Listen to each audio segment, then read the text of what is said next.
I think with Hokkaido Rensa Satsujin, we can say that the Famicom has reached middle age. It's a 2 megabit cart, the second one since I forgot to mention that Heracles no Eiko was one. And the thing about 2 megabit carts is that's as large as Famicom carts get for a few years. There's a couple of outliers that use their own memory mappers, but 2 megabits is going to be the standard big Famicom game size until 1990. The technology's become mature, and with Hokkaido Rensa Satsujin, we've got a pretty good comparison for how far the system has come. 18 months ago, Portopia Renzoku Satsujin had to rewrite their script to minimize the number of characters used in the game.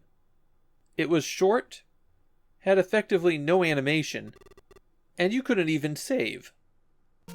This time, Yuji Horii has a lot more room to play with, and he takes advantage of it.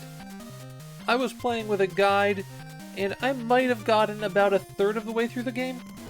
And yes, I have to play these adventure games with a guide, otherwise I'll be bumbling around looking at objects for the full hour and won't make any progress. The story is you're a detective, and a body washes up in Tokyo Bay. After tracing where he's been in Tokyo, you find a card that indicates that he came from Hokkaido, the chilly northern island of Japan, and so you head there with your assistant in tow, and get a little introduction sequence. The ice here is all of the ice you're going to see in the game. Despite being set in Hokkaido, you're there in the summer. In Hokkaido, you follow the victim's trail into a web of conspiracy, and more bodies keep turning up. Similar to other adventure games we've seen, you do everything through the text menu on the right-hand side.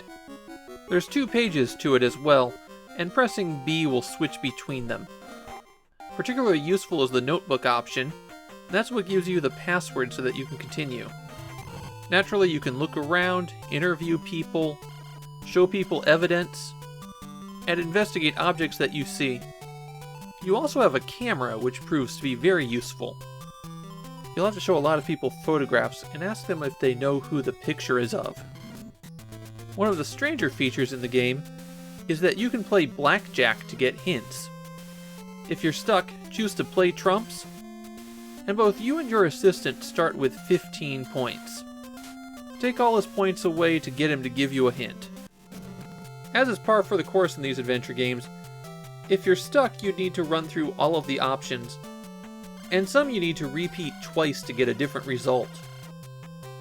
Hokkaido Rensa Satsujin started out as a computer game, and when it came to the Famicom, all of the art had to be completely redrawn. To do that, they tapped Kiyokazu Arai, a cartoonist who made some comic strips about video games, and also provided covers for early issues of Famitsu magazine. That was the biggest video game magazine in Japan at that time. The story was by Yuji Horii, and the game is considered to be the second part of his mystery trilogy. Portopia was the first part, of course, and as for the third, it never made it to the Famicom. The publisher's logo on the game is Login Soft, but they're actually a joint production between ASCII and Login Magazine. The cartridge code uses ASCII's company code, so this game's just considered to be an ASCII game. And that's really all I can say about Hokkaido Rensa Satsujin.